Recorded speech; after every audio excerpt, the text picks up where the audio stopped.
So when you do this check action in your waltz, 1, 2, 3, we talked about a little bit metronomic swing, so that means your head kind of was in front. So when you step through, I want to make sure that now we have pendulum swing, so that you don't make me go even further in front of you. So 1, she's gonna pull you through 2 to 3. 1, 2, 3 from here. Big step back, don't drop this hand, but back and small 2 so that I can get past you. I need to be on your right side to make this work. You can collect these in as far as you need to in order to make sure that you don't fall onto that foot. When you're turning, you're going to step forward. The 2, I want you to think of looking there. There's like an and count to it. 2 and, you're trying to stay up as high as you can.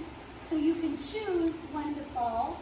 Your arms can't be here. They need to be, think about them like in the middle, like down your line of dance sort of. Okay.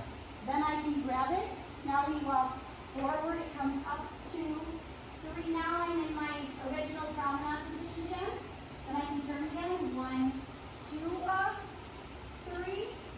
1, 2, 3. And that's at least your drill for that. Okay. So this